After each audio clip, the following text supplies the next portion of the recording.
Vamos então ao capítulo 8 de 1 Coríntios. Vamos adelante. Dice assim: lo sacrificado a los ídolos. Enquanto a lo sacrificado a los ídolos, sabemos que todos temos conhecimento. O conhecimento evanece, pero o amor edifica. E se alguém se imagina que sabe algo, aún não sabe nada como deve saber. Pero se alguém ama a Deus, é conhecido por ele. Acerca, pois, de las viandas que se sacrificam a los ídolos, sabemos que um ídolo nada é no mundo, e que não há mais que um Deus. Pois aunque haja alguns que se chamem deuses, seja no cielo ou em la terra, como há muitos deuses e muitos senhores, para nós, sin embargo, só há um Deus, o Padre, del qual procedem todas as coisas, e nós somos para ele, e um Senhor, Jesucristo, por meio del qual são todas as coisas, e nós por meio de ele. Pero não em todos há esse conhecimento, porque alguns, habituados hasta aqui a los ídolos, comem como sacrificado a ídolos, e sua consciência, sendo débil, se contamina. Se bem a vianda não nos hace mais aceptos ante Deus, pois nem porque comamos seremos mais, nem porque não comamos seremos menos. Pero mirad que esta libertad vuestra não venga a ser tropeçadeiro para os débiles. Porque se alguno te vê a ti, que tienes conhecimento, sentado à la mesa em um lugar de ídolos, a consciência daquele que é débil não será estimulada a comer de lo sacrificado a los ídolos? E por el conhecimento tuyo se perderá el hermano débil, por quem Cristo muriu. Dessa maneira, pois, pecando contra os hermanos e herindo sua débil consciência contra Cristo, pecais. Por lo qual, se a comida lhe es a mi hermano ocasião de cair, não comerei carne jamais, para não poner tropeço a mi irmão. É bastantito, não são 13 versículos que vamos aqui fazer um resumo, entender o contexto. É muito importante entender o contexto. Pablo, ele escreve a los creyentes de Corinto, como solia acontecer. Estas cidades era cidade de gente pagana, de gente idólatra. Pero o evangelho chegou para eles. E Pablo orienta a los cristianos como eles devem conduzir-se. E um dos problemas que estava havendo em Coríntios era que as pessoas estavam em dúvida se podiam comer as carnes, por exemplo, que se vendia, as comidas que se vendia normalmente, estava dedicada ou consagrada aos ídolos, aos deuses, porque era deuses para todo. Era deuses para todo tipo de gosto que havia em aquela cultura, verdade? Então, a hora se converteu. E dizia, pero estas comidas que se vendem na carniceria, estes alimentos que se vendem no tianguis, são consagrados ao Deus A, ao Deus B, ao Deus C. Nós como devemos atuar, Pablo? Pablo, então, disse para eles que estas comidas consagradas não querem dizer nada. Por quê? Ele explica. Porque estes deuses não são deuses. São invenção da mente humana. São criação da mente humana, porque só há um Deus. Isso que Pablo disse.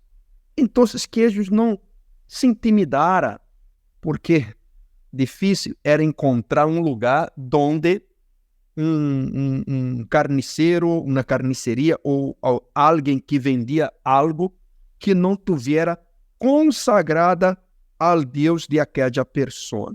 Com vezes também familiares, porque, bueno, eu me converti, minha esposa se convertiu, pero mis hermanos, tios, os familiares, quizás não. Então, poderia ser que houvesse comidas, fiestas, onde toda a família se reunia e os novos cristianos ou os cristianos eram invitados também por a família ou por amigos a comer. E a hora que hacemos? Sabemos que os anfitriones são idólatras todavia. Tem essa costumbre de oferecer suas comidas, suas crenças allí, não são iguais às nossas.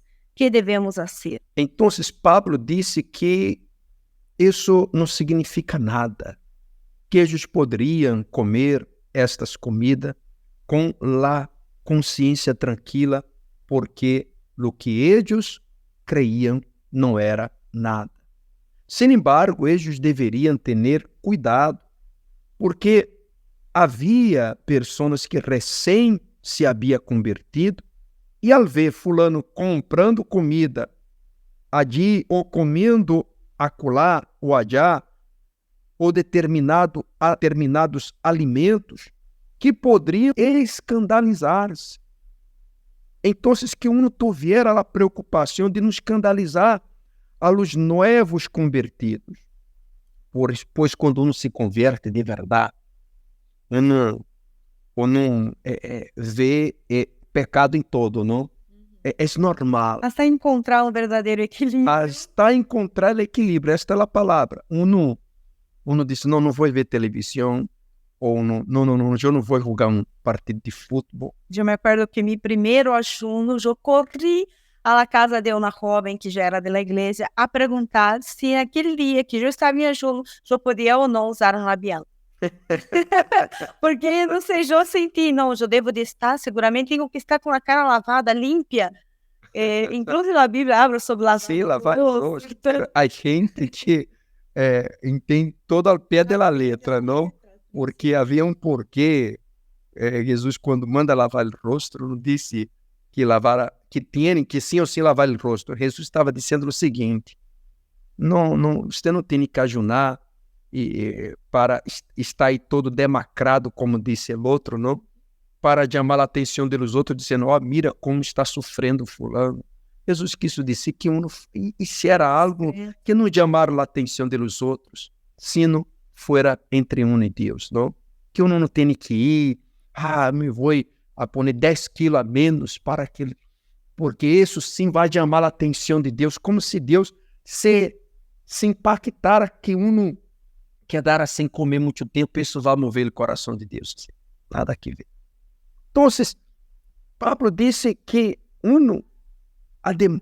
aunque uno tenha este conhecimento de que aquelas comidas consagradas, apresentadas a fulanito, a meganito, não teria nenhum efeito, nem positivo, nem negativo na vida de uno, que uno tivera cuidado, porque os novos cristianos necessitam de um tempo, pouco a pouco, para buscar e encontrar este equilíbrio. Agora, trazendo para os dias de hoje. E é muito importante que aqui Pablo, ele foque, ou enfoque, não sei bem a palavra, se é foco ou enfoque, de Pablo, não é tanto a comida em si, sino esse equilíbrio entre o conhecimento, a liberdade que o conhecimento nos dá e o amor ao próximo. Então, por exemplo, não? Vamos dar um exemplo muito prático. Digamos que vocês foram invitados, nós outros somos invitados a almoçar em família. E allí vai haver uma parrillada.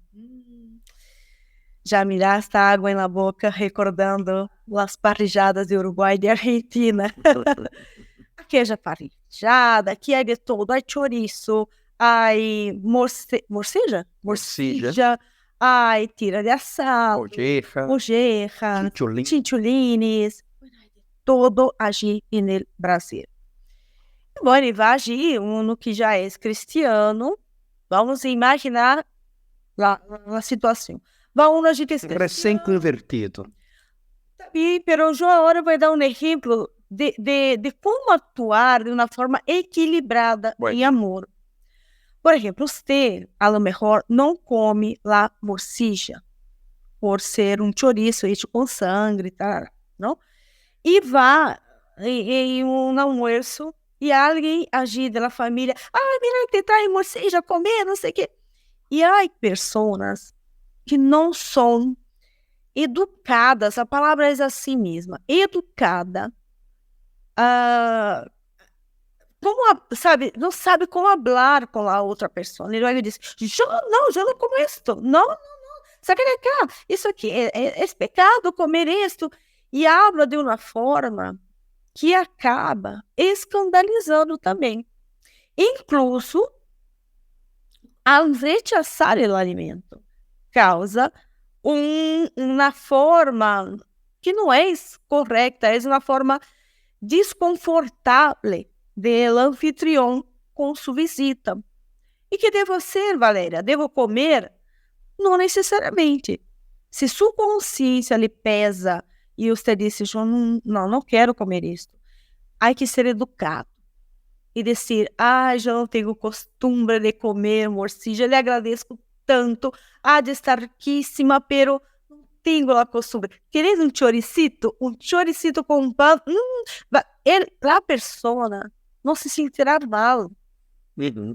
Isso é actuar com um conhecimento equilibrado com o amor. Mas vale não deixar em desconforto a pessoa que te está recepcionando, que já sali dizendo, não, isso aqui é pecado, eu não como isso. E às vezes uno não come la morcilla e nem sabe por quê. Há pessoas que nem sabem por quê. Nem sabem por quê, não sabem nem explicar. Sim, porque isso fazia parte da dieta judaica. La dieta judaica. E todo tem um tema.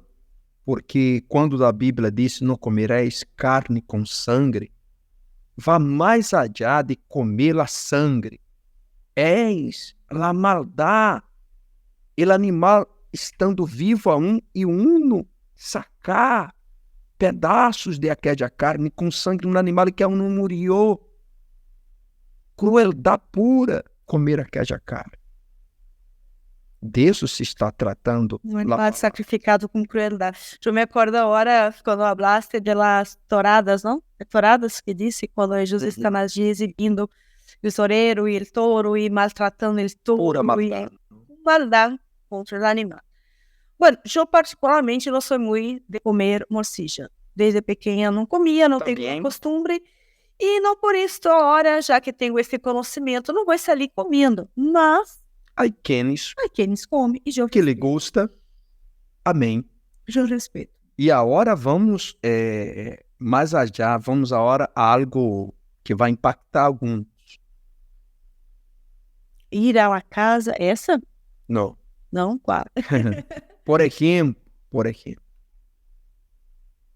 a Bíblia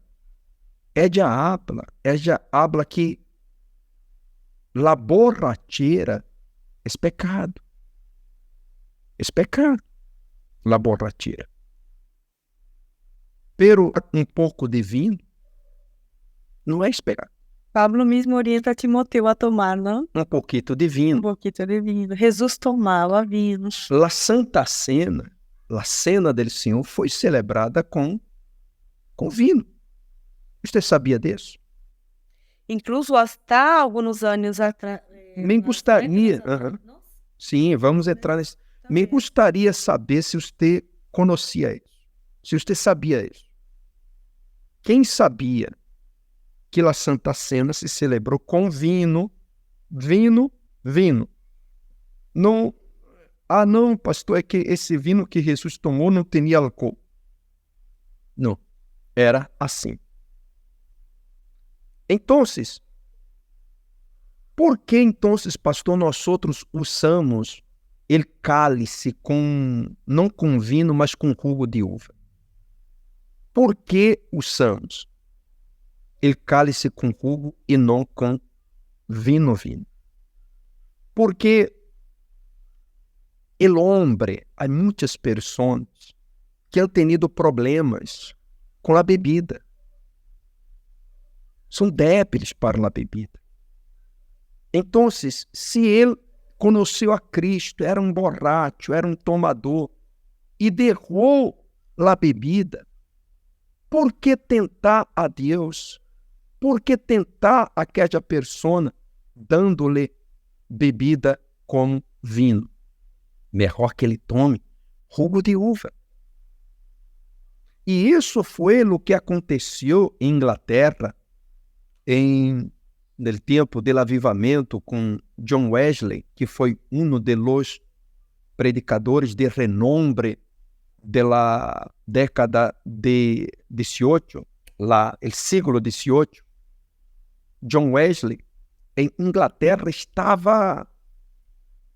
estava em plena destruição social. A gente trabalhava muito. E para poder relaxar-se, a gente chegava à noite e tomava, as campinas estavam llenas, a gente perdida em uma coisa trai a outra, não?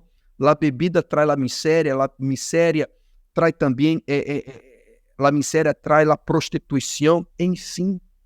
E em meio a tudo isso, foi que um dos predicadores, John Wesley, que foi um dos propulsores da reforma também cristiana, eles, quando resgataram esta gente para Jesus, levaram o evangelho para eles, quando vieram com estes vícios.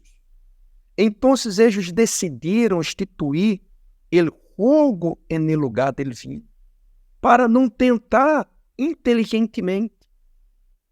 Então, se a pessoa já teve problemas de bebida, por que ela vai volver a tomar? Melhor que não tome. Aunque a Bíblia hable, melhor que não tome nada.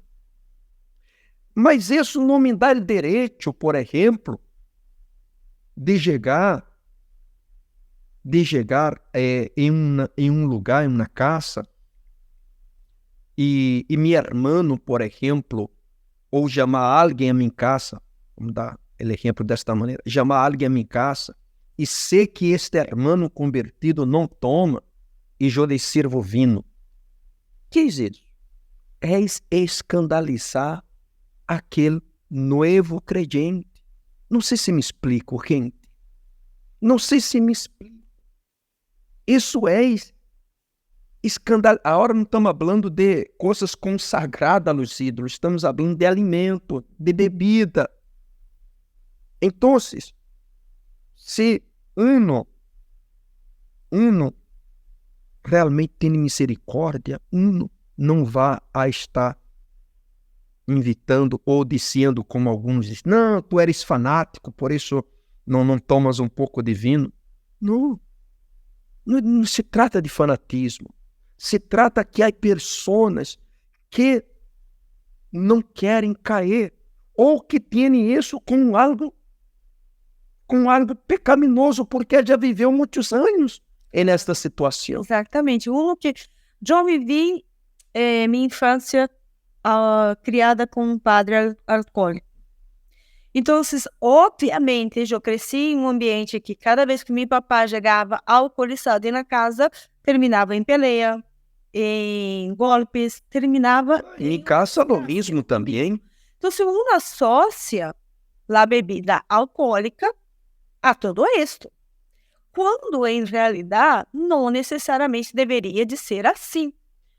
Então, claro, há pessoas que miram a uma taça de vinho e já vêm agir, creio que todas aquelas memórias traumáticas de ver a um familiar naquela situação. E sua consciência mira e vê, não, o vinho é do diabo. O vinho é do diabo porque eu sei a consequência de alguém viciado no vinho. A questão não é o vinho em si, Se la borrachera.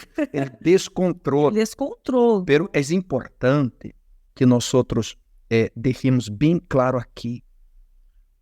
Jesus tomou vinho. Jesus não se emborrachou com vinho. Jesus não andou caindo por el piso, fazendo escândalo, fazendo palhaçada. Jesus sempre, nunca perdeu, nem seus discípulos perderam a cordura, jamais. Então, a pessoa, às vezes, ela já tem conhecimento da Bíblia, não, tomar vinho não é pecado, então arriba, abrir uma botella, e 2, e 3, e 4, e vamos arriba. E ele que me critica, porque eles não devem na fé. Não, eu já vi pastores dizendo isso. Eu já vi pastores dizendo, não, a pessoa fanática, por isso não toma vinho. Aí você vê escândalo de crentes, de pastores, que são desequilibrados e tampouco têm amor ao próximo. E empieza a ir a bares, empieza a ir a lugares. Esta liberdade que Jesus nos dá, em lugar de ela usar para seu bem, la usa para sua própria ruína, para sua própria destruição, porque a Bíblia diz que aquele que é dado ao vinho, este está perdido. Pero es exactamente lo que Pablo advierte en el versículo 9. Pero mirad que esta libertad vuestra não venga a ser tropeçadero para os débiles. Nem para os débiles, nem para você. Nem para você. Claro, porque ele iniciou dizendo o seguinte: o conhecimento envanece. Mas ele habla que o amor edifica. Então, a hora que eu estou aqui, então, entendendo que, um exemplo, a bebida em si, tomar uma copa de vinho em la cena, não é esse conhecimento me libera de um peso do pecado. Sim, pero o amor edifica. Então, é onde uno tem que ter esse equilíbrio desse conhecimento que uno tem ao amor hacia seus familiares, hacia sua própria vida, porque se uno sabe que um dia foi borracho, eu tenho que ter amor à minha própria vida, porque eu não sou forte. Não. Agora eu sou firme e forte com Deus, então não vou a cair em tentação a esse extremo. Bueno, não é bom arriesgar-se. Se uno tem amor próprio, não deve arriscar. E outra coisa aqui que devemos ressaltar é o medo da gente. O medo, há crentes que têm medo, eu não vou ao tal estabelecimento porque o dono daquele estabelecimento é macumbeiro, é hechiceiro, ou é idólatra, tem uma imagem, isso e aquilo, sirve a fulano, a mengano. Então, se eu não vou, mire, se não é outro para comprar o que você quer, e o outro, fulano, o único que vende está cerca de você, que problema há? Não és você que está servindo a estes deuses, não és. Mas aí vamos esclarecer uma coisa. Verdadeiramente, são deuses? Não. Pero, às vezes, o próprio crente que sabe que só há um Deus, às vezes ele tem mais temor hacia os deuses paganos, incluso que os próprios paganos. Eu lhes vou contar uma coisa. Eu tenho uma tia que já é crente de uma determinada igreja, e isso cage a vários crentes da mesma congregação. E se muda para viver aí uma vecina que todos se enteram que ela já é bruxa, nós já está na bruxeria e tal. E minha tia me chama desesperadamente para ser uma cadena de oração para que se veja a mulher y que todos allí estaban orando ya se fuera. Y yo le dije, Ela tía, de orar para que ella se convirtiera. yo le dije, tía, ¿a qué temen ustedes? A los hermanos de su iglesia, ¿a qué temen? ¿Acaso lo que ella cree es más fuerte que el Dios que ustedes creen? O quizás esta mujer foi para aí para ver luz em ustedes, pero se ustedes se ocultam dentro de suas igrejas ou se ocultam dentro de suas casas orando para que a mulher se vaya, como ella conocerá a luz de Deus em ustedes, o amor de Deus em ustedes?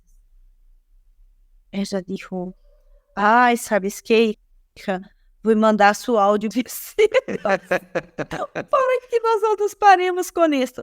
De veras. E na verdade, nós outros não vivimos em uma burbuja. Ser cristiano não é viver em uma burbuja. Não é isso. Porque se estamos numa burbuja, se nos cerramos, a quem vamos impactar com o Evangelho? Se nós outros nos alejamos de todo mundo, não queremos falar com um, com outro, não queremos ir visitar fulano que nos invitou talvez a um casamento, talvez a um cumple. Eu vou e allí eu tenho a oportunidade de dar testemunho com meu equilíbrio, com minha serenidade, com minha bondade, com minha mansidumbre, com meu respeito. Sim, então, aí ganhamos as pessoas sem palavra. Às vezes uno quer empurrar por la garganta dentro, a la fuerza, não? A Cristo para as pessoas, pero não é a la fuerza. Como dizem os mexicanos, a la fuerza ni los zapatos entra. Amém? É muito lindo, é muito prático esta carta aos Coríntios que estamos retomando. Se você não viu o capítulo anterior, le invito que você veja o capítulo anterior, que foi a semana passada. Sim, está aí na playlist. Nós outros vamos orar. Quer comentar algo? Eu quero comentar o seguinte: toda em nossa vida devemos ter um equilíbrio.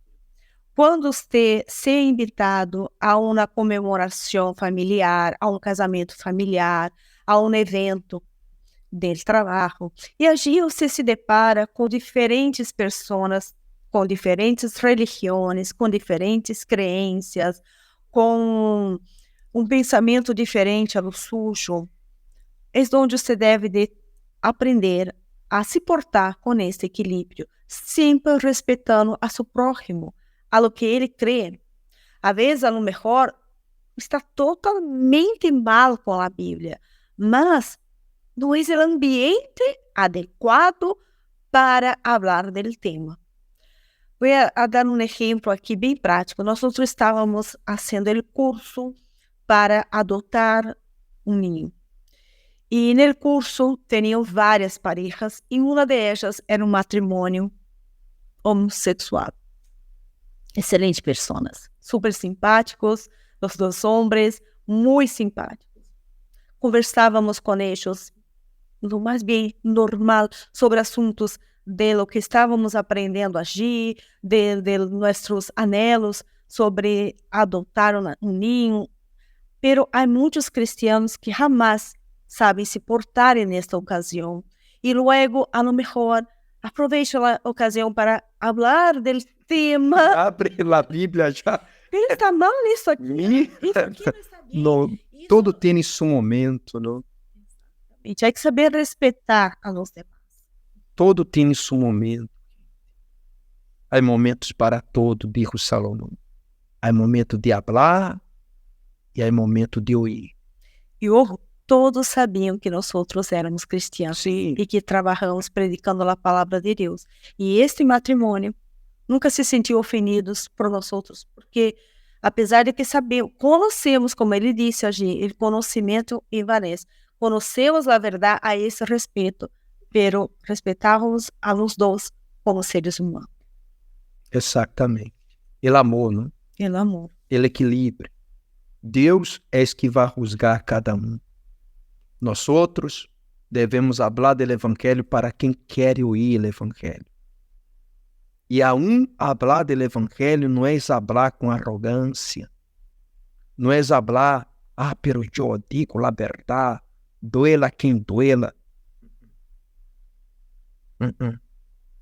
É esse tipo de conhecimento que envanece, é o conhecimento sem humildade, é o conhecimento sem compaixão, é o conhecimento sem misericórdia. De eso es lo que dice la Biblia. Si le ha gustado este video, lo invitamos a que le dé like y si aún no se ha suscrito, lo invitamos a que se suscriba. También active la campanita de notificaciones para que YouTube le avise cada que nosotros subamos un nuevo video.